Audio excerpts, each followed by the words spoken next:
Ration card adding process లో భాగంగా మరొక అప్డేట్ అయితే మీ ముందుకైతే తీసుకొస్తున్నా అండి. సో పదే చాలా మంది కామెంట్ చేస్తున్నది ఏంటంటే భర్త యొక్క రేషన్ కార్డులో భార్యని అయితే యాడ్ చేయడం అయితే జరిగింది కదా. సో అలా కాకుండా భార్య యొక్క రేషన్ కార్డులో భర్తను ఏ విధంగా యాడ్ చేయాలని చెప్పేసి ఒక వీడియో చేయండి బ్రదర్ అని చెప్పేసి చాలా మంది అయితే కామెంట్ చేస్తున్నారు. సో వారందరి కోసం అనేది ఈ వీడియో మీకు లైవ్ డెమోతో చూపిస్తానండి. సో భర్త యొక్క రేషన్ కార్డులో భార్యను ఎక్కించినప్పుడు మనం డాటర్ లైన్ పెట్టి ఆప్షన్ చేసి యాడింగ్ చేస్తాం కదా. అలాగే ఇక్కడ భార్య యొక్క రేషన్ కార్డులో భర్తను ఎక్కియాలంటే ఏ ఆప్షన్ సెలెక్ట్ చేసుకోవాలి, ఎలా ఇక్కడ యాడ్ చేయాలని చెప్పేసి ఫుల్ డీటెయిల్స్ అనేది ఈ వీడియో ద్వారా మీకు ఎక్స్ప్లెయిన్ చేస్తానండి. సో ముఖ్యంగా ఇప్పుడు భర్తను అలాగే కొడుకును భార్య యొక్క రేషన్ కార్డులు అయితే యాడ్ చేయడం అయితే జరుగుతుందండి. సో ఈ ప్రాసెస్ లో భాగంగా మీకు లైవ్ డెమో అనేది తీసుకొస్తాను. ఫ్రెండ్స్, వీడియో నచ్చితే ఖచ్చితంగా లైక్ చేయండి. సో మీరు లైక్ చేయడం వల్ల ఈ ఇన్ఫర్మేషన్ అనేది యూట్యూబ్ 10 మందికి షేర్ చేయడం అయితే జరుగుతుంది. సో మీకు ఇంకా ఏమన్నా రేషన్ కార్డు సంబంధించి అప్డేట్ కావాలని అనుకుంటే కింద వాట్సాప్ లింక్ ఉంది, అందులో డైరెక్ట్ డైరెక్ట్ నాతో కాంటాక్ట్ అవ్వండి. అలాగే మీకు రేషన్ కార్డు సంబంధించి ఏ సర్వీసెస్లో ఏవైతే ఉన్నాయో వాటి సంబంధించి ఏమైనా మీకు డౌట్స్ ఉంటే కింద కామెంట్ సెక్షన్లో కామెంట్ చేయండి. ఫ్రెండ్స్, ప్రతి ఒక్క వీడియో అనేది మీ ముందుకు తీసుకురావడానికి ప్రయత్నం చేస్తాను. మీరు లైక్ చేసి సపోర్ట్ చేయండి. అలాగే రేషన్ కార్డు సంబంధించి వాట్సాప్ ద్వారా చేస్తుంటే మనకి కావడం లేదండి. దయచేసి కొద్దిగా వాట్సాప్ ద్వారా చేసుకునేది అనేది ఆపివే అని చెప్పేసి నేను కోరుకుంటున్నాను. ఎందుకంటే పేమెంట్ తీసుకుని కూడా టీ నెంబర్ వచ్చినా కూడా సచివాలయం ఎంప్లాయీస్ ఈ కేసు అనేది చేయడం లేదు. దయచేసి ఈ విషయాన్ని మీరు గమనించాలి. దయచేసి మీరు సచివాలయం దగ్గరికి వెళ్ళి అప్లై చేసుకోండి. సో వాట్సాప్ ద్వారా పేమెంట్ చేసుకున్న ఒక్కోసారి టీ నెంబర్ రావడం లేదు. సో ఒకవేళ మనం అప్లై చేసినాక టీ నెంబర్ వచ్చి తర్వాత మనం ఒకవేళ ఈకేవీ చేయకుండా మళ్ళీ అప్లై చేసుకోవడానికి అవకాశం ఉండదు. దయచేసి ఈ ఇన్ఫర్మేషన్ అనేది మీరు ప్రతి ఒక్కరికైతే షేర్ చేయండి. సో వాట్సాప్ ద్వారా చేసుకునే విధానం అనేది ఆప్ చేయండి. గవర్నమెంట్ అనేది ఇంకా సచివాలయానికి ఎటువంటి ఇన్ఫర్మేషన్ అనేది ఇవ్వలేదు. సో ఒకవేళ కొన్ని చోట్ల అయితే ఈకేవీ చేస్తున్నారు, అందరినీ కాదు. కొన్ని చోట్ల అయితే సచివాలయ ఎంప్లాయీస్ అయితే వాట్సాప్ ద్వారా చేసుకుని కూడా ఈకేవీస్ అయితే చేస్తున్నారండి. దయచేసి కొన్ని రోజుల వరకు వెయిట్ చేయండి. మీకు అప్లికేషన్ చేసుకోవాలంటే గ్రామ సచివాలయంలో వెళ్ళి చేసుకోండి.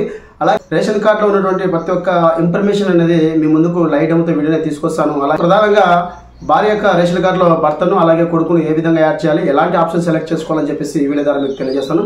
మరింత లేట్ చేయడం టాపిక్ కదా ఫ్రెండ్స్. So let's go. ఇక్కడ సచివాలయం యొక్క బ్రౌజర్ ఓపెన్ చేసి ఇక్కడ మెంబర్ అడిషన్ అని చెప్పేసి క్లిక్ చేస్తున్నాం అండి. ఇప్పుడు భార్య యొక్క రేషన్ కార్డులో భర్తను యాడ్ చేస్తున్నాం కదా.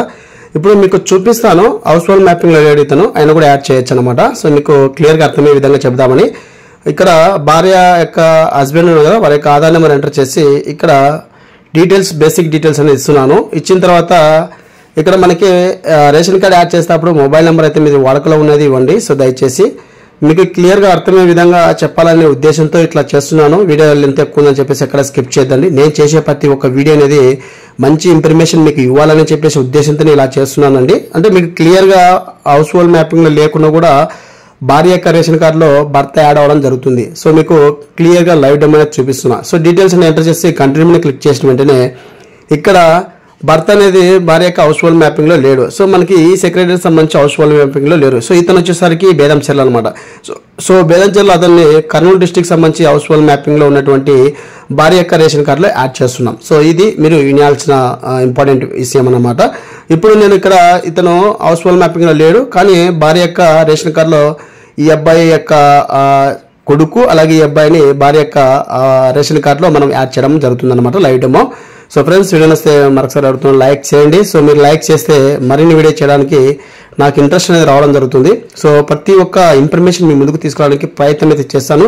రేషన్ కార్డులో చాలా లోసుకులు అయితే ఉన్నాయండి, అన్ని మీ ముందుకు తీసుకొస్తాను. సో ఇక్కడ ఎవరైతే భార్య యొక్క రేషన్ కార్డులో భర్తను యాడ్ చేస్తున్నామో ఆ భార్య సంబంధించి హెడ్ ఆఫ్ ది ఫ్యామిలీ ఎవరైతే ఉన్నారో, అంటే ముఖ్యంగా మనకి అక్కడ ఉన్నటువంటి వాళ్ళ అమ్మ, అంటే భార్య యొక్క వాళ్ళ అమ్మ యొక్క ఆధార్ నెంబర్ డీటెయిల్స్ అనేది ఇవ్వాల్సి ఉంటుంది. అన్ని డీటెయిల్స్ ఇచ్చి ఇక్కడ మన యొక్క అడ్రస్ ని కంటిన్యూ క్లిక్ చేసిన వెంటనే బేసిక్ డీటెయిల్స్ కంప్లీట్ అవడం అవుతుంది. ఇక్కడ అప్లికేషన్ ఫామ్ అనేది మన యొక్క యాన్యువల్ ఇన్కమ్ అనేది 80,000 అనేది, అలాగే లేబర్ సెలెక్ట్ చేసుకోండి, వర్క్ అనేది. సో ఇక్కడ హ్యాబిటేషన్ అనేది క్లస్టర్ అని చెప్పేసి ప్రతి వీడియోలో చెప్తున్నాను. సో ఇక్కడ చూడండి, ఇక్కడ మనకి ముందుగా చెప్పిన విధంగా మనకి కర్నూలు డిస్టిక్ సంబంధించి ఇతన్ని యాడ్ చేస్తున్నాము. సో కర్నూలు డిస్టిక్ సంబంధించి రేషన్ కార్డులో ఇతన్ని బేదంచెర్ల అతన్ని కర్నూలు డిస్టిక్ సంబంధించి రేషన్ కార్డులో యాడ్ చేస్తున్నామండి. సో ఇక్కడ క్లస్టర్ సెలెక్ట్ చేసి గెట్ డీటెయిల్స్ మీద క్లిక్ చేసిన వెంటనే రేషన్ కార్డ్ ఫ్యామిలీ డీటెయిల్స్ దాదాపుగా మనకి ఇక్కడ 6 మెంబర్స్ అయితే ఉన్నారు. సో ఇక్కడ 2 మెంబర్స్ని యాడ్ చేస్తున్నాం. అంటే భార్య యొక్క రేషన్ కార్డులో భర్తను అలాగే కూతురుని అనేది యాడ్ చేస్తున్నాం. ఇక్కడ సెల్ఫ్ అనేది ఎవరున్నారు, భార్య సంబంధించి వాళ్ళ అమ్మ ఉంది. అంటే ఇప్పుడు యాడ్ చేసే పర్సన్ యొక్క వాళ్ళ అత్త అనేది షెల్ఫ్ ఉంది. సో ఇప్పుడు వీళ్ళకి రిలేషన్ ఏ విధంగా తీసుకోవాలి ఇప్పుడు మనం చూద్దాం. సో ఇక్కడ భార్య వచ్చేసరికి ఈ రేషన్ కార్డులో డాటర్ అనేది. ఇప్పుడు మనం భర్తను యాడ్ చేస్తున్నాం కాబట్టి ఎవరైతే ఆధార్ నెంబర్ ఎంటర్ చేసి వారికి డీటెయిల్స్ ఇచ్చి ఇక్కడ రిలేషన్ అనేది చాలా జాగ్రత్తగా మీరు గమనించాలి. అలాగే యాడ్ టైప్ అనేది మీరు బర్త్ అనేది తీసుకోకూడదండి. బర్త్ తీసుకుంటే మీకు యాక్సెప్ట్ చేయదు. మ్యారేజ్ అని సెలెక్ట్ చేసుకోవాలి. ఇక్కడ నేను పర్సన్ యొక్క ఆధార్ నెంబర్ ఎంటర్ చేసి ఇక్కడ ఇంగ్లీష్ అండ్ తెలుగు 2 నేమ్స్ అనేది ఇక్కడ డిస్ప్లే చేస్తున్నానండి. సో ఈ నేమ్ అనేది మీకు తెలుగు ఆప్షన్ లేకుండా గతంలో కూడా చెప్పడం జరిగింది. ఇంగ్లీష్ టు తెలుగు ట్రాన్సాక్షన్లోకి గూగుల్ క్రోమ్లో మీరు సెర్చ్ చేస్తే ఇంగ్లీష్ని తెలుగులో కన్వర్ట్ చేసుకోవచ్చండి. సో ఈ విధంగా చేసి ఇక్కడ మీరు ప్రతి ఒక్క అప్లికేషన్ చేసేటప్పుడు మొబైల్ నెంబర్ మీరు వాడుకలో ఉన్నట్టు మొబైల్ నెంబర్ ఇవ్వండి. భవిష్యత్తులో మీకు ఈ మొబైల్ నెంబర్ ద్వారా కూడా రేషన్ కార్డు డౌన్లోడ్ చేసుకునే విధానం కూడా తీసుకురావడం జరుగుతుంది. సో ఈ కేసెస్లో మనకి భార్య యొక్క రేషన్ కార్డులో బర్త్ని యాడ్ చేస్తున్నాం కాబట్టి ఇక్కడ బర్త్ అనేది తీసుకోకూడదు. బర్త్ తీసుకుంటే మీకు ఏ విధంగా చూపిస్తాను. ఇక్కడ మీరు మ్యారేజ్ అనేది సెలెక్ట్ చేసుకోవాలి. మ్యారేజ్ సెలెక్ట్ చేసుకుంటే మాత్రమే మీకు ఈ ఆప్షన్ వర్క్ అవుతుందండి. సో దయచేసి ఈ విషయాన్ని మీరు గమనించాలి. అలాగే ఇక్కడ మనకి జెండర్ చాలా ఇంపార్టెంట్, అలాగే డేట్ ఆఫ్ బర్త్ చాలా ఇంపార్టెంట్, రిలేషన్ చాలా ఇంపార్టెంట్. ఈ 3 ఇంపార్టెంట్ అండి. రేషన్ కార్డులో మెయిన్గా మనకి స్కూల్లో చేర్చాలన్నా లేదంటే ఏదైనా పథకాలు రావాలన్నా కూడా ముఖ్యంగా మనకి gender, date of birth, relation ఈ 3 చాలా చాలా ఇంపార్టెంట్. చాలా జాగ్రత్తగా మీరు ఆధార్ కార్డులో ఉండే డేటా మాత్రమే ఇవ్వండి. సో మీరు ఆధార్లో ఒక విధంగా లేదంటే సొంత డేట్ ఆఫ్ బర్త్ ఒక విధంగా వేసి ఇవ్వద్దండి దయచేసి. సో ఇక్కడ నేను డేట్ ఆఫ్ బర్త్, అలాగే జెండరు, అలాగే యాడ్ టైప్ అనేది మ్యారేజ్ సెలెక్ట్ చేసుకుంటుంది. ఇక్కడ మనకి ఇతను వాళ్ళకి భార్యకు భర్త అవుతాడు కాబట్టి అత్తమ్మ వాళ్ళకి వచ్చేసి సన్ ఇన్ లా సెలెక్ట్ చేసుకోవాలంటే అల్లుడు కాబట్టి సన్ ఇన్ లా అని చెప్పి సెలెక్ట్ చేసుకోవాలి. ఇప్పుడు నేను సన్ ఇన్ లాని సెలెక్ట్ చేస్తున్నాను. సెలెక్ట్ చేసి ఇక్కడ చూడండి మనకి మ్యారేజ్ సెలెక్ట్ చేసుకుంటే ఇక్కడ మనకి ఏం చూపించదు అనమాట. ఇప్పుడు మీకు చూపిస్తాను చూడు. ఇక్కడ బర్త్ అని చెప్పి సెలెక్ట్ చేసుకుంటే ఇన్ కేస్ మీరు బర్త్ అని చెప్పి సెలెక్ట్ చేసుకుంటే ఇక్కడ ఆ పర్సన్ సంబంధించి బర్త్ సర్టిఫికేట్ అనేది అప్లోడ్ చేయాలి. సో అప్లోడ్ చేస్తే తీసుకుంటుంది. సో దయచేసి ఇక్కడ మీరు ఆప్షన్ సెలెక్ట్ చేసుకోవాల్సింది యాడ్ టైప్ అనేది మ్యారేజ్ సెలెక్ట్ చేసుకోవాలి. ఓకేనా?